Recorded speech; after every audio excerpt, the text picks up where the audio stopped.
Hey guys, this is the Diesel Queen. I have some exciting news for you. This March, when you buy a diesel decoder, you will get exclusive access to a question and answer panel with me personally. This is going to be limited to only the people that buy diesel decoders. I'm looking forward to that. I'm looking forward to talking to you guys. In addition, you will also be getting 6 months of completely free access to the diesel repair platform, which is called the Wikipedia of truck repair. And on top of that, you will also be getting a voucher to go to one of our top training classes in the United States. It's an in-person training class. This only lasts through March, and it's only available with the people that buy the Diesel Laptops decoder. Don't wait. Sign up for it if you've been waiting on buying it or waiting to figure out if you want it or not. March is the month to get it. All right, everyone. I think you're, again, going to enjoy this episode. I probably say it in every episode, but what I learned here is this podcast, this interview, is literally a 50-year industry veteran. He's been doing this for 50 years, trying to make our industry a better place, and especially like the last 17 or so. All this right to repair stuff that you hear about, and maybe you've heard about the heavy duty memorandum of understanding that was signed for commercial trucks about a decade ago.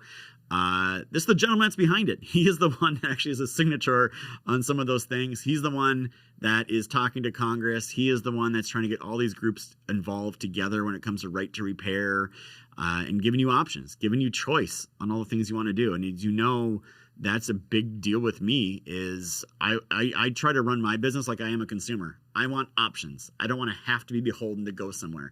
I still want to have safety. I still want to have security. I still want to make sure things work and they work properly, but give me an option of where I can do my business. So Marc, who you're about to hear from, great guy. And I think you'll find as much as he's helping the industry, the dude's got a huge heart. I mean, I was about to tell him he'll tell you about some of the charity stuff at the end that he's doing and some of the things he does. People like this they just love to give back. He gave back to his employees that helped build his company.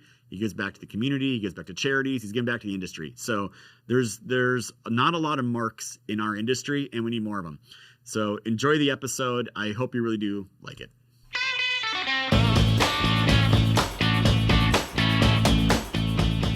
Welcome, everyone, to another episode of the DL. I am your host, Tyler Robertson, the podcast show where I get to talk about all the cool things that I like, which is really the heavy truck industry. We're going to talk about a lot of things in this one, about from parts all the way up to right to repair and everything in between. So you're going to see how we weave all that together here. And I want to bring on Marc Karon. He's the president of Total Truck Parts.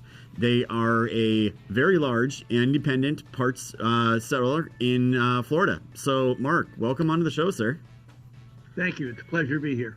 So, before we started the recording, I was like, man, how long have you been doing this for? And I was shocked. You're like, 50 years I've been involved in the heavy-duty parts industry. I always love to hear how you got here and what you do and how things are going. So, why don't we just start there to set the stage for everyone? Okay. Well, I always tell people I started work when Moby Dick was a minnow. But anyway, I love this industry. I started here in the late, 1970, working as an engineer for manufacturer Bendix. Left in 79, started my own business from scratch. We built it up now. We're well over 40 million in sales with 6 operations. And I've got involved in the legislative side of the business. When I joined the Commercial Vehicle Solutions Group, I was on their board of directors, asked to be on the board of directors, and a good friend of mine, Dave Shear, from Inland Truck Parts, asked me to help out on a issue that affects the repair side of the business. We're also a repair shop, by the way, not just parts. And so I said, yeah, I'm glad to help anybody out. And we got involved in this thing called right to repair. And at the time, the electronics that were going on trucks, computers, and all that were not made available. Information was not being made available to independent providers, service shops, or whatever.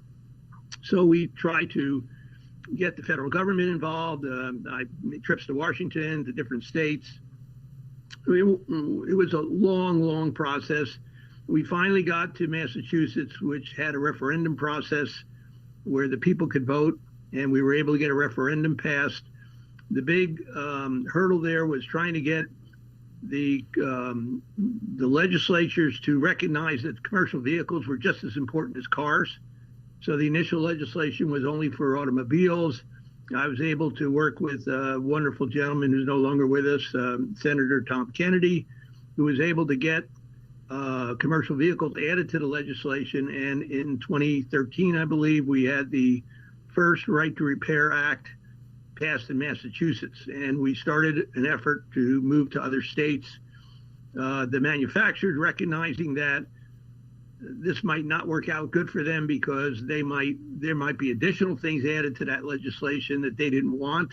So they agreed to sit down with us, and within electronic data on the trucks, the computers available for a price, but you could buy software now. Engines and truck manufacturers make it available, but now we have a new challenge.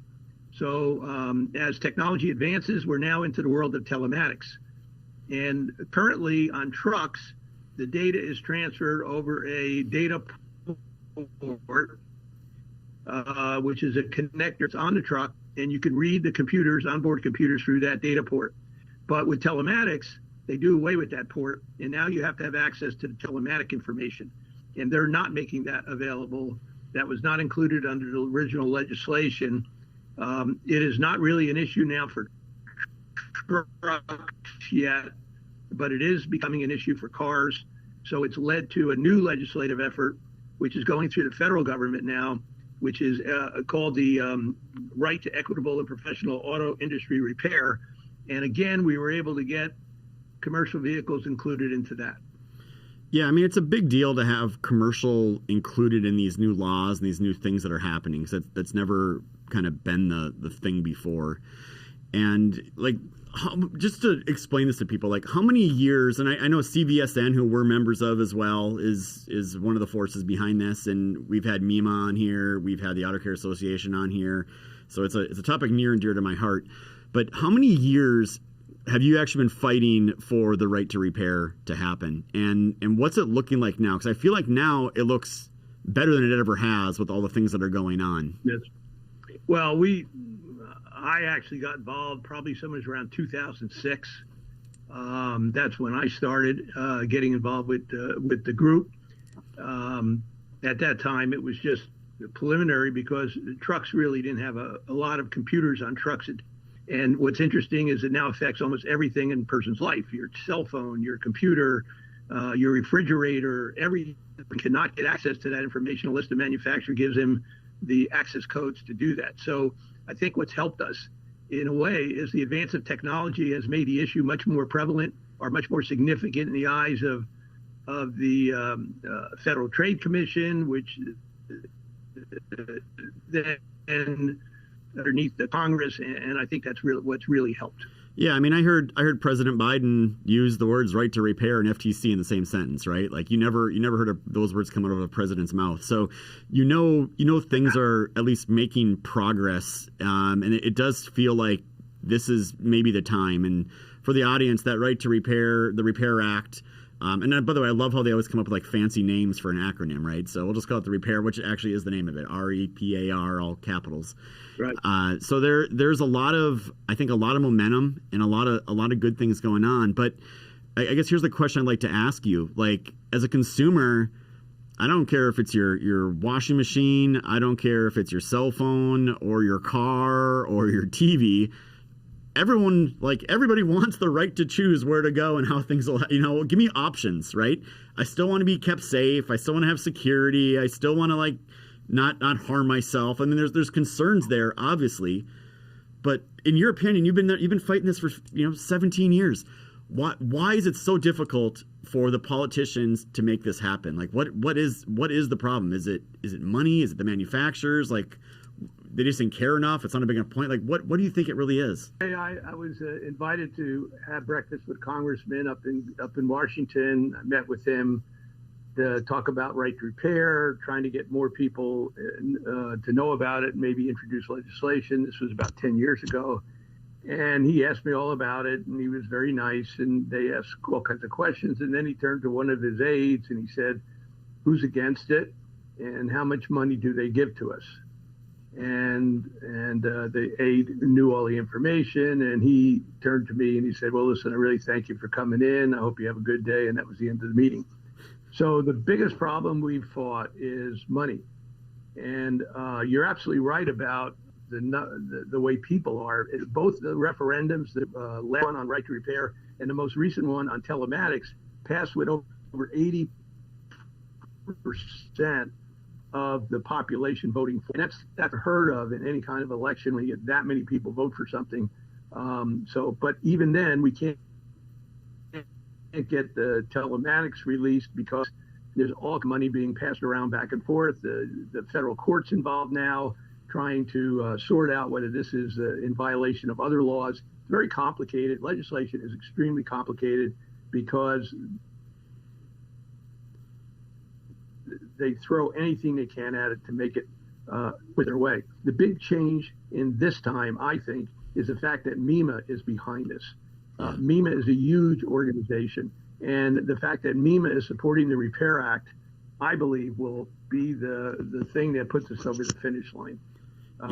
So the only people that are really against it now are the engine and manufacturer associations, maybe some dealer associations, but they can't compete financially with the resources that MEMA and all Auto Care and CVSN have. Yeah, no, I agree. There's definitely been a seismic shift here the last couple of years. And a quick story for the audience too is I remember, like, this is partly why I started Diesel Laptops, right? I was selling these diagnostic tools like kind of on the side. And I had an agreement not to sell them in the state where my current employer was because they were like, oh, it's going to create competition, blah, blah, blah. And I was like, okay, whatever. But when I was actually asked to like quit my side business or resign, I was like, well, what's the problem? Like, I'm not selling in the state. That was our agreement. Why are you changing it? She goes, well, other dealerships are complaining that you're selling diagnostic tools and it lets their customers do the same things that their shop can do. And I remember looking at her and thinking, like, if your whole business is beholden to the fact that nobody else has the ability to use anybody else, like, you got a bad business model going on. Worry about taking care of your customers and providing the best value of service at the best possible price point, and you're going to be fine. You don't need to worry about people having access to things that you don't want them to have access to. That's just not the way. That's not fair. It can't work that way. So right to repair is like even for us here, it's a little bit of a double-edged sword because I have people that are buying our products and services that allow them to do all make, all model repairs. And it allows them to look up their own parts information, their own repair information, do all these things. And right to repair pretty much says, hey, anyone can buy this stuff or have access to it. So a lot of people say, well, they already have access to buy all the stuff and all the things. And I know I don't know how much you were involved in that heavy duty memorandum of understanding that was signed, man, probably like a decade ago now. But that did. I was a signatory. Oh, were you? Okay. Yeah. I mean, there was. I mean, that was a big deal at the time because there was nothing. I mean, did it feel like a big deal at the time when that MOU was signed? Yeah, that was a real. I mean, I've never felt more excited about anything in my life was when we actually had the signing of that document. It really was a tremendous achievement by a lot of people, and it was a real honor to be a signatory on that agreement and be involved in the negotiation. And it wasn't easy to negotiate. But you're absolutely right about one point is too many people only care about what's in their backyard. We've been trying to get legislation introduced that has to do with warranties. I know this is about right to repair, but one of the other things that affect heavy duty market or commercial vehicles is they're not covered under Magnuson-Moss. And Magnuson-Moss protects the fleets, the vehicle owner. If they buy a component that is not from a dealer or not from the OE and something else breaks on their truck that has nothing to do with that component, that dealer can deny the warranty on a commercial vehicle, but on a car they can't.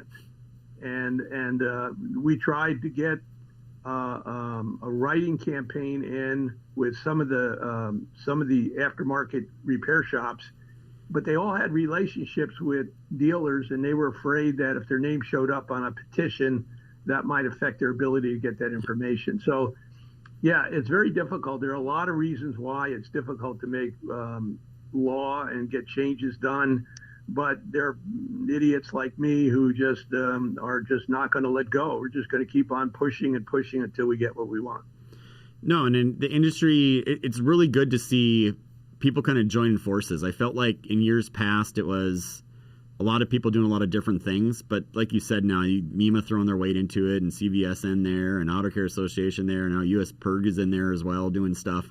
There's just a lot of movement, people kind of coming together, and I think you're also 100% right in the fact when you talked about the, what's changed, technology. Like, things got super complex, super quick. And I think another big piece that I would love to see, I mean, this is down the future, but it's like the training.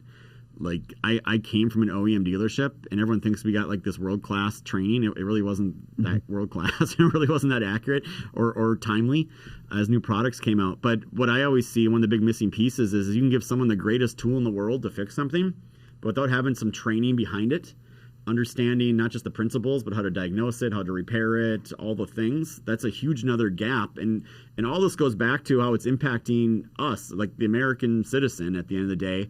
It's all of a sudden trucks can't get fixed accurate and timely. Things don't show up at stores.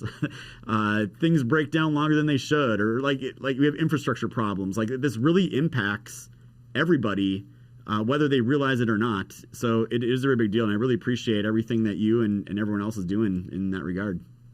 Well, you do a lot too, and we love your product, and actually we love your training.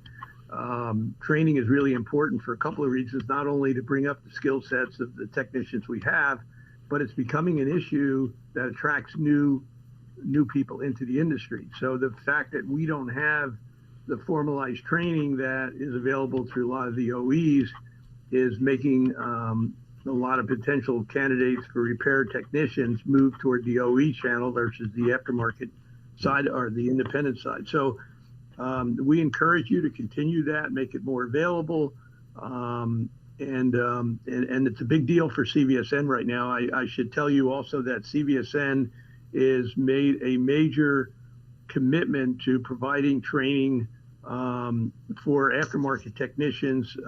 We have a program right now called DTE, which is Distributor Training Expo, which is mostly for the parts side of the business, but we're looking at doing the same thing for the repair side of the business. Yeah, we are all in on the training. I mean, that's been the, it's really unfortunate. Like, I especially small business, they are caught in this trap of technology and knowledge just getting so far away from them, and things got so complex, and there's so many make and model trucks, you can't be an expert at them all. And now you got the diesel technician shortage putting pressure on them as well. And trying to convince these shop owners, these small guys, to be like, hey, you need to train your technicians, because A, they're going to be more efficient, but B, kind of like you're alluding to, it really is like a retention thing too. Like, we want to keep them here, and you want to grow, and you don't want to have the rollover. And giving technicians training opportunities, certificates, getting them to do ASE tests, like getting them to be better and making that part of your culture inside a repair shop. It's really hard for a small independent to do that, but we do have some programs coming out. What we'll actually be doing for our customers that buy a kit from us or in support is they'll get free online training through our platform, Diesel Training, unlimited for their whole shop, and they'll get unlimited hands-on classroom training at our facilities across the country. So we're all in on doing this. We're actually opening a brand new facility here in Columbia, well over $1 million into a training facility for diesel technicians in Columbia, South Carolina, which probably makes no sense. But we really believe in that future and that vision, and it is a puzzle piece. And right to repair, giving people access to tools and repair and information, it's a really, really big piece of the puzzle that we got going on here. And well, I think we hope you also make that training available for those of us who have already purchased systems and continue to purchase systems from you, because it's important. In Columbia, South Carolina, I don't know why you did that, but that's okay. It's not that far away. We would love to participate in that training. And I just want to make one more thing very clear to people, is that the shops are so very important to the future health of the independent aftermarket. The new building we're building is taking a building that has 2 shop bays and making it 16 shop bays. It is the most profitable part of our business, where our backlog of vehicles is so dramatic. It's unbelievable. We're seeing fleets now that are selling their land, selling their facilities because the land is worth more than the money they make in their business, and they're just outsourcing their repairs on their trucks. Yeah. So for the rest of the industry who might be looking at this, if you want a good business investment right now, is grow your repair business. Yeah. Yeah, repair is not going anywhere anytime soon. As much as the mainstream media wants to talk about diesel or electrification or whatever, like commercial trucks, the way they work, they're going to be around for a long time. And I think I'd like to talk a little bit about your company, right? I mean, 6 locations. I heard you just said you're expanding. You also me before the podcast. It's now an ESOP. It sounds like things are going pretty well for Total Truck Parts. Yeah, we've had the access to technicians, the willingness to pay them what they're worth. Most of our technicians are making 6-digit salaries, and but it doesn't matter because we're charging pretty damn good labor rates. I don't want to get into that on the podcast, but it is the most profitable element of our business. It's the one that's hardest to duplicate, and it's the easiest to get customer satisfaction because you're dealing directly with the customer when he needs you, as opposed to having him go out and get 7 different prices for the same part from different people. So the repair business is great for us. We converted to an ESOP because of a couple of reasons. One is that I wanted to continue in the business, but I'm old. I'll be 75 next month. And I didn't want to leave the business and then suddenly, God forbid, something happens to me.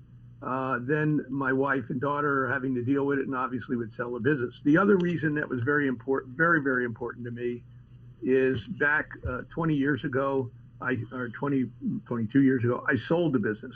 I sold it to a roll-up called Transcom. I did that because I was diagnosed with an inoperable brain tumor and I wasn't supposed to be able to live. So I didn't want to leave my family with debt and all the other things. So I sold the business to Transcom. Transcom fired me within a year. The doctors came up with a miracle cure, and I don't have the cancer anymore. And I was able to buy the business back about approximately 3 years later. When I did that, I saw what this company did to all my employees. The way they treated them, it just was horrible. And these were the people that made me successful enough to sell the business. And I said, I'm not going to do that again. I always kid around and say if I ever sold the business, I'd have to hire somebody to start my car. But really, I felt an obligation to the people that made me successful that I needed to do something for them. Why couldn't they have a pot when they retire so that they can enjoy the rest of their life? And that's when the ESOP came about. And again, it was Dave Shear that introduced it to me. Inland Truck Parts is a big ESOP. And what amazed me was how excited the employees got. And it's a tremendous opportunity. Anybody who is thinking about selling their business should look at an ESOP. Well, I can tell you because ESOP's 100%. I'm sorry. Yeah, no, I was going to say, like, I'm 44, like I'm on year 8 of this thing, and I'm like, I don't have anyone to really, like, I don't have family working here and went for a really, really long time. And I'm always like, man, this isn't, me owning this thing.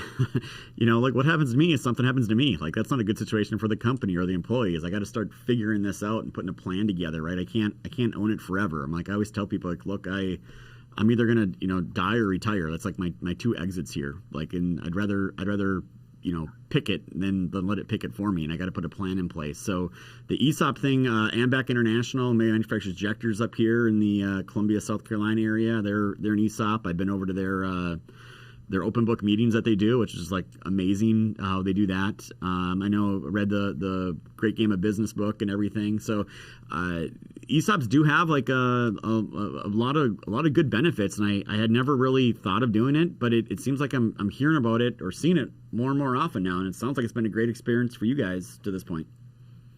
It has. It's changed the culture around here, but also something you should think about is 100% ESOPs do not pay income tax. So all the federal income tax and state income tax you don't have to pay. That's the money that goes back to the employees. The other thing is the advantage to you in terms of tax. When you sell your business, you have to pay capital gains. Yep.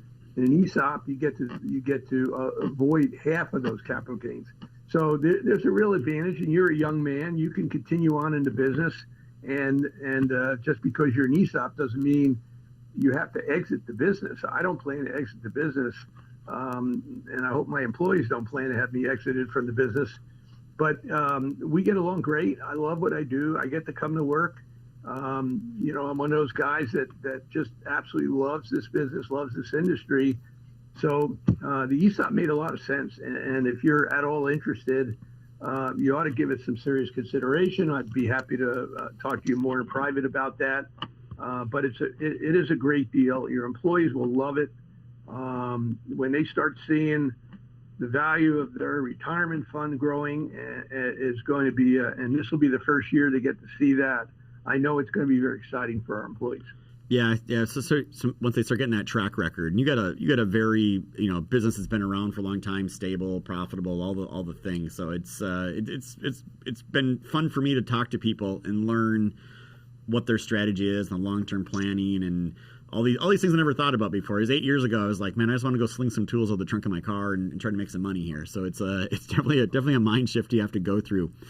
Going back to Right to Repair for a minute, what if someone's listening to this, just and they want to get involved? Like, is there a website, or how can they get involved, or is there anything they can do at an individual level to help with this? They need to go on the CVSN website, cvsn.org, and I'll double check. It came out today, so I haven't had a chance to actually check it. We have a letter that or a link that allow you to click on that link, and it immediately goes to your congressman, and you can send this letter telling them that they need to pass the Repair Act, and that's what we really need. I mean, they do listen, believe it or not, they do listen to people.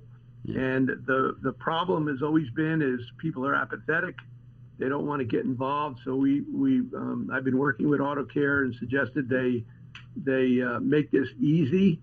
So they develop this ability where all you got to do is type in your address, and it tells you immediately who your congressman and senator are. You don't even have to look it up, and it'll send a letter to them.